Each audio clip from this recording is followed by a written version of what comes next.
Eh bien salut tout le monde, c'est la vie météo, j'espère que vous allez très bien. On se retrouve en ce dimanche 11 août 2024 pour de nouvelles analyses météo. Je vais donc aborder avec vous, et je vous l'avais dit, la synoptique de la semaine prochaine et plus particulièrement parler du retour des orages à partir de lundi, mais surtout mardi soir et la nuit du mardi au mercredi avec des phénomènes à nouveau violents qui pourraient faire parler d'eux sur le fameux axe dont on se répète encore et encore et encore et encore et encore depuis le mois de juin, sud-ouest, nord-est.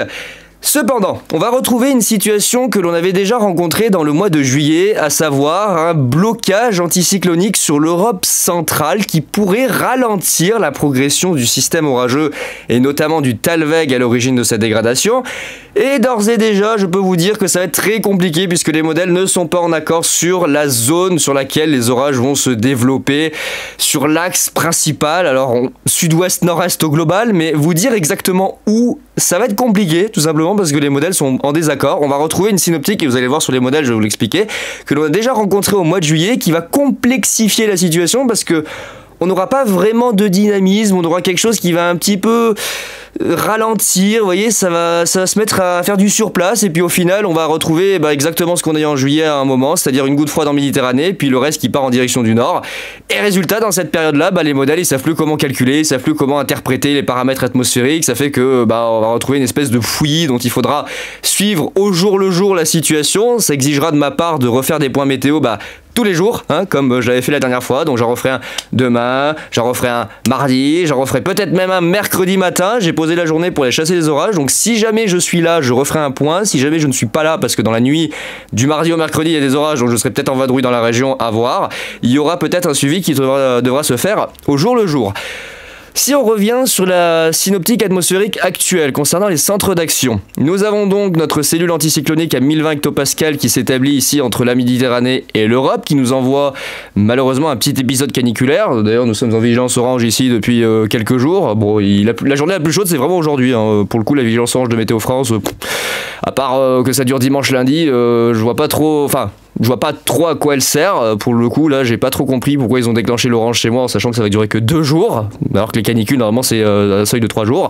Bref, on s'en fout. Là, on va parler de la synoptique de la semaine prochaine, avec le coup de chaud pour aujourd'hui, les fameux 40 à 41 degrés dans le sud-ouest. Et regardez derrière, on va avoir une première dépression qui va remonter en direction des îles britanniques, notamment sur l'ouest de l'Irlande, qui va ici donner l'impulsion au futur vase qui est en train de se former au nord des Açores. Et derrière, regardez, à 1000, là, revient 995, ici, regardez derrière, on a une nouvelle petite dépression qui sort de Terre-Neuve et Saint-Pierre-et-Miquelon par la mer du Labrador, qui va profiter de cette petite faiblesse liée à cette première dépression ici sur l'ouest des îles britanniques. Elle va se glisser dans le creux et venir donner une seconde impulsion à la zone et former pour la journée de mardi, regardez, un Talweg qui d'ailleurs se dessine bien sur les modèles avec le flux de sud bien chaud à l'avant et de l'air océanique un petit peu plus frais en flux de secteur ouest-nord-ouest qui va venir se glisser dans la journée de mardi par la façade atlantique. Et au milieu, qu'est-ce qu'on va retrouver ? Le fameux axe sud-ouest-nord-est avec les orages qui vont se former au contact de l'air chaud advecté par le vent de sud sur la façade est et l'air frais advecté par le vent d'ouest sur l'ouest du pays. Et entre les deux, là les modèles sont indécis sur un axe orageux entre l'ensemble des Pyrénées, la Nouvelle-Aquitaine, l'Occitanie, l'Auvergne-Rhône-Alpes, peut-être même jusqu'à la Méditerranée. J'aurais tendance à dire que vu ce qui s'est passé la dernière fois, c'est possible que la Méditerranée prenne cher également, mais de ce côté-là, les modèles ne savent pas trop prévoir, vu que la dernière fois ça a été un fiasco total. Et le nord-est de la France, on va retrouver l'axe classique entre les Pyrénées et le nord-est. Donc très chaud pour aujourd'hui, très chaud pour demain dans l'est. Ça va baisser à partir du milieu de la semaine prochaine. Et là, je vous expliquais la situation de juillet. Regardez, on a toujours la cellule anticyclonique avec le dôme qui est présent sur l'Europe centrale. Alors pas très puissante comme cellule anticyclonique, mais suffisante pour ralentir le Talweg et le couper en deux. Et regardez, on va avoir une partie qui va s'isoler en gouttes froides sur l'Espagne et la Méditerranée. Et l'autre partie, regardez, aspirer en direction de la mer du Nord et sur l'Europe du Nord, et qui va finalement être rejeté en direction des pays scandinaves. Et résultat, dans cette période-là, les modèles, ils pédalent dans la choucroute parce qu'ils savent pas si le front va arriver à progresser pleinement vers l'Est, ou si la goutte froide naissante en direction de la Méditerranée va prendre le relais et finalement aspirer tout ce qui reste en direction du Sud. Donc c'est pour ça que la situation va exiger de ma part un suivi au jour le jour concernant la situation du milieu de la semaine prochaine, avec beaucoup d'hésitation. Il y a quand même une zone assez vaste qui se dessine, qui sera déterminée. Je ferai des zonages au jour le jour et j'essaierai d'être au plus précis, sans pour autant vous dire que je puisse avoir raison à 100%. Il faudra suivre ça avec beaucoup d'attention. Et pour la suite, alors si on jette un petit coup d'œil, on ne devrait pas récupérer un temps spécialement caniculaire pour la période du 15 au 20 août, avec toujours la petite goutte froide qui tourne en Méditerranée. Une nouvelle faiblesse avec une nouvelle période orageuse qui pourrait se dessiner pour le week-end d'après, qui demande confirmation, parce que vous avez vu que là, voilà, au niveau de la fiabilité, c'est pas trop ça. Et derrière, on n'a pas vraiment quelque chose de stable, avec possiblement à nouveau des dégradations orageuses pour la période du 20 au 25 août. Ouh là là, ça change énormément, d'autant que regardez à gauche, qu'est-ce qui arrive là tout à gauche ? Il y a un futur ouragan de catégorie 3, 4, on sait pas trop, voire même 5 d'après certains modèles, qui va remonter le long de la côte est des États-Unis, alors assez au large, mais vous voyez, ça va passer au sud de Terre-Neuve et Saint-Pierre-et-Miquelon. Et quelque chose me dit que ce coco, il va venir foutre le bordel dans les prévisions. Déjà que Débit a eu énormément de mal à être calculé par les modèles, d'ailleurs Débit on n'en parle quasiment plus, Débit est quasiment mort. Et là on a un nouveau système qui est déjà en train de se former sur l'Atlantique et qui va certainement venir me mettre son grain de sable. Pour vous montrer, vous illustrer le conflit de Masdar, regardez. Je vais vous mettre la carte, c'est ce que j'ai mis en miniature sur ma vidéo, je vais vous mettre la carte des anomalies de température à 1500 mètres. Regardez, on voit très bien la première dépression, regardez ici, hop, qui remonte sur l'ouest de l'Irlande. Et là, on a la deuxième, regardez, la deuxième ici, avec son petit cœur un petit peu plus chaud, qui va transiter et qui va en profiter, regardez, pour propulser un petit Alveg qui va repousser la chaleur en direction de l'Est, donc on voit la masse d'air très très chaude à 1500 mètres sur l'ensemble du pays, et ça va provoquer, voilà, dans cette période-là, c'est ce que je vous ai mis en miniature, un conflit de masse d'air entre de l'air très chaud qui va rester dans l'Est du pays entre dimanche et mardi, avec des pointes entre 34 et 36 degrés, et de l'air plus respirable, voire même un petit peu frais en direction de la façade atlantique, et notamment vers la Bretagne et la Normandie, qui va revenir par l'ouest, et entre les deux va se développer forcément les orages. On va retrouver un conflit de masse d'air typique de ces situations. Et puis pour la suite, vous voyez, ça va rester, on va dire, un petit peu plus frais pour la fin de semaine prochaine. C'est pas plus mal, on va respirer un petit peu. Et pour la suite, c'est indécis. Peut-être une nouvelle baisse pour le week-end, avec là carrément une belle baisse des températures, un rafraîchissement même, on pourrait dire, un rafraîchissement de la masse d'air. À nouveau un conflit de masse d'air qui pourrait s'établir entre le sud-ouest et le centre-est essentiellement. Vous voyez que là ça serait vraiment entre les Pyrénées et les Alpes que les orages pourraient éclater. J'en reparlerai dans la semaine, pour l'instant c'est pas le sujet. Et puis derrière, voilà, on a quelque chose de plutôt stable, malgré encore des poches d'air assez chaud qui transitent. Derrière on a de l'air frais qui est en embuscade, par contre il faudra surveiller, l'air frais n'est jamais très loin. Pour ne pas traîner, je vais vous montrer où est-ce qu'il est, Wendy. Je vais vous montrer CEP, qu'est-ce qu'il annonce. J'ai pas fait de carte de probabilité parce que je vous cache pas que la fiabilité est totalement exécrable concernant les orages. Il y a vraiment zéro fiabilité sur la trajectoire, c'est vraiment la trajectoire et la zone dans laquelle va se développer les orages, donc vont se développer les orages. Donc du coup je sais pas vraiment si je fais un zonage ou pas en avance, c'est-à-dire une probabilité. Je préfère éviter parce que il y en a certains qui voient les orages partir depuis les Pyrénées vers l'Île-de-France et vers les Hauts-de-France, les Ardennes et puis le Nord-Est, et d'autres qui au contraire voient plutôt l'air frais gagner du terrain vers le centre et les orages partir de la Nouvelle-Aquitaine vers le Massif central, vers Auvergne-Rhône-Alpes, PACA, même Languedoc-Roussillon, en tout cas plutôt ici la moitié sud et sud-est du pays, jusque du côté de la Bourgogne-Franche-Comté et le quart nord-est. Donc on aurait plutôt un axe qui se dessinerait entre Nouvelle-Aquitaine, Grand Est, avec toute la zone ici finalement sur le quart sud-est, ou alors un axe qui serait centré ici entre les Pyrénées, le Massif central et le Nord-Est, avec éventuellement un débordement sur le mercredi en direction de l'Est. Ça sera déterminé, je pense, au dernier moment avec les modèles. Déjà cet après-midi, je vais surveiller, et ce soir notamment, des orages qui pourraient éclater de mon côté, des orages modérés, voire peut-être localement forts. Je pense qu'il y a quand même un risque qu'il y ait des orages localement forts du côté des Alpes. De ce côté-là, je vais surveiller si je peux capter quelques petites choses sympathiques ce soir. Le lundi, il n'y a rien de spécial à signaler, ça va commencer dans la nuit. C'est dans la nuit du lundi au mardi et le mardi matin que les choses vont commencer à se gâter. Et là, on a le scénario de CEP, donc le modèle européen, qui lui voit un démarrage des orages, et ça c'est pas tout le monde qui le voit, c'est pour ça que je vous le dis, qui voit un démarrage du système orageux du côté de la Nouvelle-Aquitaine, avec déjà des orages localement forts, hein, très électriques, de la grêle, de fortes rafales de vent, peut-être même des orages localement violents. Hein. Je vois que CEP réagit très très fortement là, du côté des Pyrénées-Atlantiques. Ah ouais, là, il réagit pas mal, hein. Très très forte activité électrique. Bon, ça c'est le scénario CEP. Dans la matinée de mardi, ça remonte du côté de la Nouvelle-Aquitaine, hein, finalement. Ça se propage sur le nord de l'Occitanie, ça reprend vers le Massif central. On a une grosse activité au nord de l'Occitanie et sud du Massif central. Ça se dirige en cours de journée vers l'Auvergne et sur l'ensemble du Massif central. Ça transite en journée par la Bourgogne-Franche-Comté et Rhône-Alpes. Et vous voyez qu'il voit même des orages qui reprennent via le flux de sud, notamment méditerranéen, en direction du Languedoc-Roussillon, entre finalement les Pyrénées-Orientales, l'Aude, l'Hérault, le Gard, la vallée du Rhône, et puis là on voit le gros système qui part en direction du nord-est, hein. Là il voit un gros système, donc possiblement risque d'orage violent, hein. Risque d'orage violent qui n'est pas à négliger, mais c'est pas tous les modèles, je le répète, c'est pas tous les modèles qui voient un tel truc. Avec une deuxième reprise dans la nuit du mardi au mercredi, dans la soirée et la nuit du mardi au mercredi. Regardez, une nouvelle reprise de l'activité orageuse par les Pyrénées et l'Occitanie, et ça pourrait peut-être remonter. Alors oui, regardez CEP, là, parallèlement je vous le dis, regardez CEP, voilà, il voit carrément les orages localement violents remonter jusque sur les Hauts-de-France, la Belgique, hein, les Ardennes, le Luxembourg, toute la zone Benelux. Et d'autres modèles ne voient absolument pas ça. D'autres modèles ne voient absolument pas les orages remonter en direction de la Belgique et voient plutôt tout ça partir vers l'Est, hein, en direction de l'Allemagne, ici plutôt les frontières de l'Alsace-Lorraine. À voir. Et puis là, on voit la deuxième reprise de l'activité orageuse dans la nuit du mardi au mercredi du côté de l'Auvergne, entre la Nouvelle-Aquitaine, l'Occitanie et l'Auvergne, avec des orages nocturnes. Oh, ça me plairait. Oh, la région lyonnaise, franchement, j'aimerais bien y aller. Si jamais ça se confirme, j'irai en région lyonnaise. Il y a moyen de choper de très beaux trucs. On va voir, il y aura du monde qui sera sûrement sur le terrain. Je croiserai peut-être des collègues.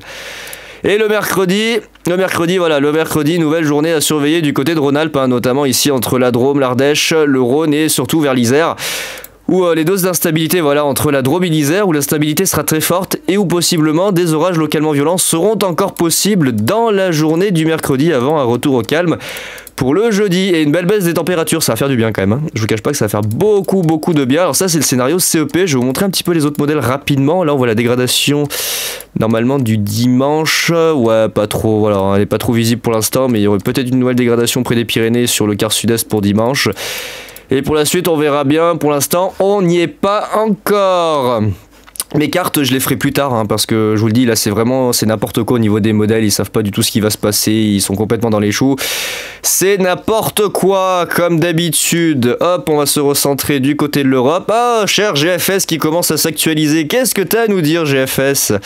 La deuxième goutte froide, le Talweg. Ah, alors GFS, il voit quand même le Talweg, oui, il voit quand même le truc se scinder en deux, mais il voit quand même la moitié du Talweg côté nord qui arrive à transiter davantage, effectivement, vers le nord-est du pays, en direction de l'Allemagne et du Benelux, hein. Vous voyez, CEP a tendance à plutôt l'aspirer vers la mer du Nord et les pays scandinaves.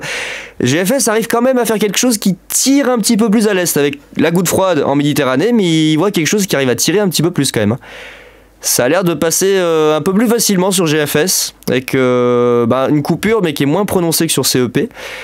Derrière, on retrouve un flux tempéré et lui aussi voit, alors lui il décale au lundi, hein, mais il voit aussi la dégradation du début de la semaine d'après avec un flux de nord-ouest plus frais. Une belle baisse des températures attendue apparemment.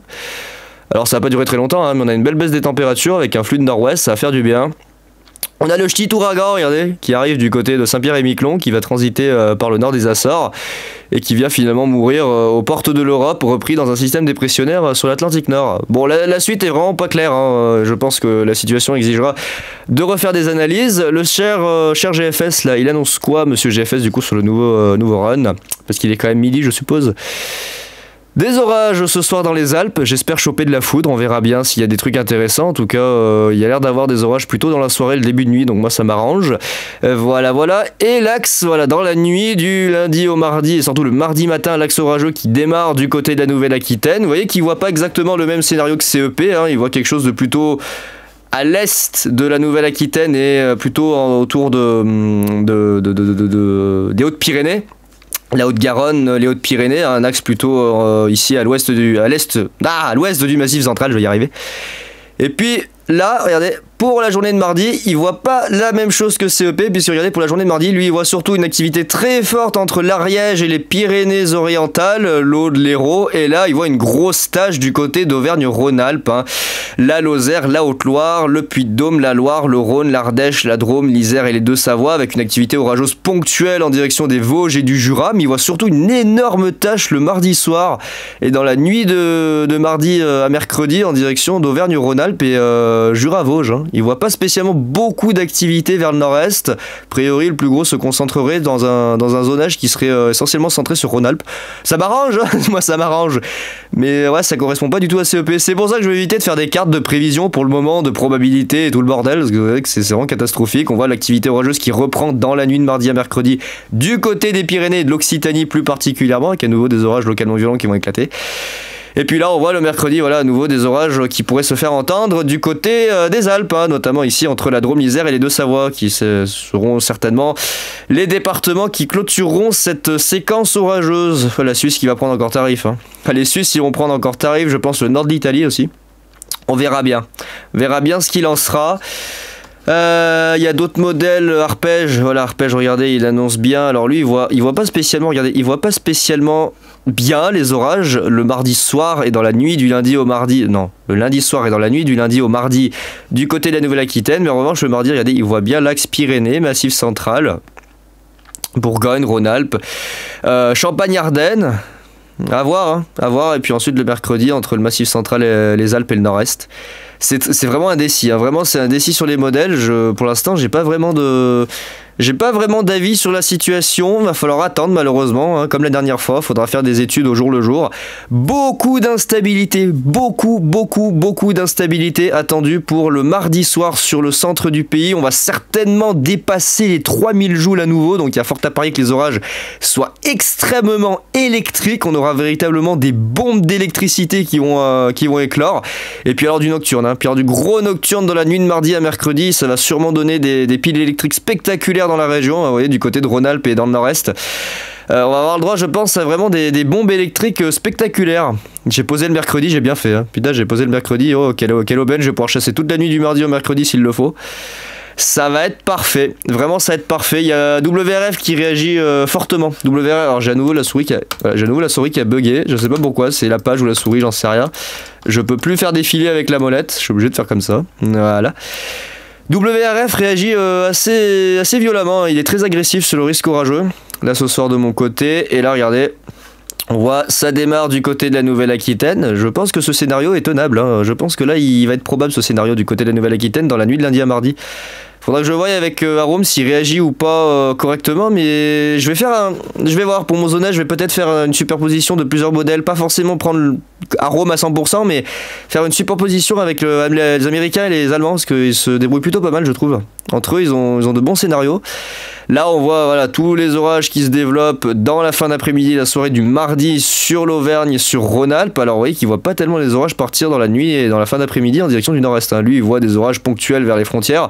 Mais il voit surtout, regardez, cette espèce d'énorme système sur le nord de l'Ardèche, le nord de la Drôme, l'Isère, vers le Lyonnais, là.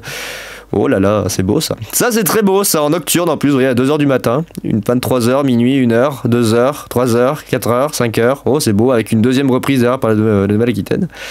Et le mercredi, voilà, à partir de la basse vallée du Rhône, le Vaucluse, le Gard. Et puis les Alpes, hein, ça va faire un axe entre la vallée du Rhône et les Alpes, avec encore sûrement des orages résiduels vers les Vosges et le Jura. Et puis quand je vous dis des zones d'instabilité énormes, c'est que regardez le modèle WRF qui se débrouille très bien. Il se débrouille très bien pour le coup, hein. C'est vraiment un bon modèle pour l'instabilité. Voilà, du 3000, 2800, 3200 avec du moins 10, voilà, moins 11, hein. Localement on approchera presque des 4000. Vous voyez, on a une énorme poche qui s'étire depuis le bassin méditerranéen, Languedoc-Roussillon, jusqu'au nord-est du pays. Ça suit ici presque le sillon rhodanien. Alors le sillon rhodanien est un petit peu épargné, même si parfois les modèles se plantent un peu. Des fois le sillon rhodanien s'en sort plutôt bien et l'instabilité y est forte. Mais là on a quelque chose de plutôt balèze, hein. Et puis voilà, regardez. Passé la fin d'après-midi, on a cette espèce de monstruosité de Mucape qui se précipite vers la vallée du Rhône et les Alpes. Hein. Vous voyez, cette espèce de tsunami à moins 10 qui vient s'écraser vers chez moi. Ouh la vache. Toute la nuit, on a une advection par le Gard Et les Bouches-du-Rhône, ça reste très instable également dans le nord-est. On voit ici le mouvement d'ailleurs rotatif de la goutte froide d'une partie du Talweg qui s'évacue vers le nord. Il y aura sûrement des creusements secondaires, faudra surveiller. Et pour mercredi, si tu veux bien, non, tu veux pas, ne pas bugger. Voilà, pour le mercredi, on va retrouver une situation encore très très instable entre la basse vallée du Rhône et les Alpes, où ça pourrait encore donner des orages assez costauds. Par contre, je sais pas qu'est-ce qui s'est passé là. Attendez, on va réouvrir Météo Ciel. Est-ce que ça va débloquer? Non, ça débloque absolument pas la situation. Comment je pourrais faire? Non, ça débloque absolument pas. Bon, écoutez, on va faire comme ça. Ah, ça y est, ça a débloqué. J'ai à nouveau la molette. Fallait changer de site apparemment, ça fonctionne. Météo France qui a donc émis une vigilance orange canicule sur le centre-est et le sud-est. On retrouve la vallée du Rhône encore une fois, chez moi, les Alpes, la Bourgogne-Franche-Comté, une partie des Vosges, l'ouest du pays, la façade atlantique, donc les Landes, la Gironde et les Charentes, où on pourrait atteindre les 40-41 degrés, alors plus du côté de la Gironde et des Landes, où ça pourrait atteindre 40-41. Une petite vigilance jaune orage, voilà, de mon côté. Demain, on reste en vigilance orange, canicule, demain j'ai dit. Voilà, demain il y a la vigilance orange, reviens, là la vigilance orange canicule reste active et la vigilance orage pour l'instant n'a pas été activée parce que comme les orages vont démarrer dans la nuit de lundi à mardi, il y aura fort à parier que Météo France active ça beaucoup plus tard. D'ailleurs sur leur bulletin, qu'est-ce qu'ils avaient prévu sur leur bulletin?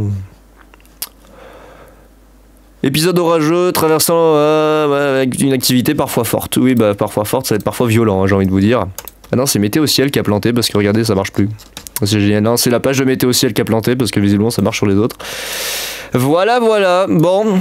En tout cas, concernant la situation de la semaine prochaine, ça exigera de ma part que je refasse des points au cas par cas. Pour le moment, il n'y a pas vraiment de détails à donner. Ça exigera que demain je fasse un point complet l'après-midi. On a déjà le modèle arôme qui réagit, regardez. Il commence déjà à réagir pour le mardi matin. Et il réagit n'importe comment, il fait un peu comme il veut là. Il part dans tous les sens, mais il commence à réagir petit à petit. Il voit des orages, lui, entre les pays de la Loire, Nord-Centre, Val-de-Loire, et encore, j'ai envie de vous dire, la région parisienne, la Normandie.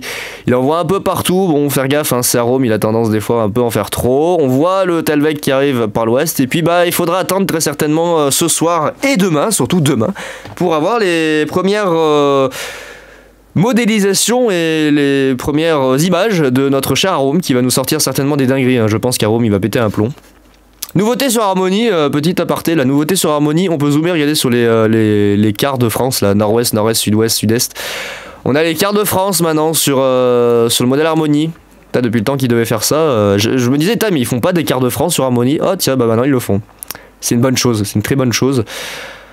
Des orages pour moi ce soir, pas trop demain, et je crois qu'il commence à avoir des choses voilà, regardez, sur la fin du run, il commence à avoir des choses entre les Pyrénées, le Massif Central, on l'Aveyron qui prend très très cher, un petit peu vers chez moi, ça c'est bien, les petits orages vers chez moi, la Bourgogne-Franche-Comté, la Saône-et-Loire, Cyril, l'Est de l'Allier, et puis là on a un gros trou noir, oula, Harmonie, un gros trou noir qui apparaît en direction du Jura. Ouh là, trou noir, Harmonie, trou noir, qu'est-ce que tu fais là, Harmonie, c'est quoi ça? Oula, ouais, d'accord. Trou noir sur Harmonie, là ça y est, il s'y met, il fait des trous noirs lui aussi, comme GFS. C'est pas encore l'époque, c'est pas la saison des trous noirs, la saison des trous noirs c'est plutôt à l'automne et à l'hiver quand il commence à y avoir 36 000 tonnes de pluie sous les perturbations et que GFS ne sait plus comment les modéliser, mais des trous noirs. Ah bah si tu veux. Écoute, si t'as envie de mettre des trous noirs, mets des trous noirs. Je vais pas t'en empêcher. Voilà. Affaire à suivre en tout cas concernant la situation. Je ferai les zonages vraiment au cas par cas. Je vais pas m'amuser à jouer la Madame Irma comme d'habitude, là, à essayer de faire des trucs à l'avance, ça sert à rien. Clairement ça sert à rien, je vous le dis vraiment, ça sert à rien d'essayer de se jouer la Madame Irma et de faire des prévisions précises en n'ayant aucune fiabilité sur la situation. Vous voyez, Arôme a bien baissé quand même pour aujourd'hui les températures du côté de la Nouvelle-Aquitaine, notamment entre les Landes et la Gironde. Il a annoncé 43 à 44 et il est devenu plus raisonnable, Arôme, voilà, il s'est calmé. On le tapait un peu sur les doigts et il dit ouais, je vais me calmer, c'est bon. Et voilà, il voit des 41, voilà, des 40, des 41, ça reste beaucoup, localement 42. C'est déjà plus raisonnable que les 43-44 qui nous avaient pondu il y a quelques jours. Très très chaud le long de la façade atlantique, comme prévu, je vous l'avais dit. Voilà, très très chaud en Espagne. Bien chaud dans l'axe Rhône-Saône, dans les vallées alpines. Voilà, 37, 36, 37, 38 en région lyonnaise. Il va faire chaud patate. Chaud patate. Voilà. Bon, en tout cas, c'est tout ce que j'avais à dire pour ce point météo de ce dimanche. Je voulais surtout parler de la situation un petit peu particulière qu'on va avoir concernant l'arrivée de cette dépression. On va retrouver finalement une synoptique presque pareille que juillet. Alors, on voit que le flux est pas très organisé, mais on voit qu'il y a quelque chose qui essaye de se mettre en place. Là, on a un truc qui va commencer à s'organiser sur l'est du pays. Là, on a un petit truc qui se prépare pour ce soir de mon côté. Là, regardez, il y a plein de petits nuages qui commencent à prendre naissance. Je pense que ça va péter. Sur Windy, on va certainement voir, d'ailleurs je pense, mais sur Windy, regardez, voilà, ici.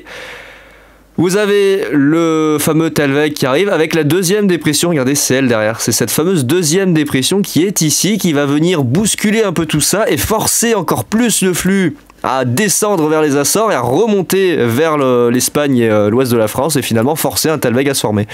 Parce que là, la première, elle n'arrive pas à passer. C'est vraiment la deuxième qui va forcer le passage et bourriner. Hein. Vraiment bourriner. D'ailleurs, il me semble que ce sont les résidus. Ce sont les résidus de débit. Hein. Je sais pas où il est, mais il y a les résidus de débit par là. Quelque part là-dedans, il y a débit, ce qu'il en reste. Il a été mouliné, débit. Débit. Et on a le futur système, je crois que c'est ça, là, c'est ce machin, vous voyez, on a le futur système qui est en train de se former ici, qui va évoluer en un ouragan dans cette zone et qui pourrait remonter par là. Alors bon, à confirmer, hein, franchement. De ce côté-là, il y a zéro fiabilité. Et ben voilà les amis, c'était ce point météo du dimanche 11 août. Et puis on se retrouve demain pour la suite des analyses. On se retrouve la semaine prochaine pour étudier tout ça au cas par cas avec mes prévisions, mes cartes et mes petites explications. Et ben écoutez, j'ai plus qu'à vous souhaiter un bon dimanche et on se retrouve la semaine prochaine pour la suite des infos du temps. Allez, ciao tout le monde.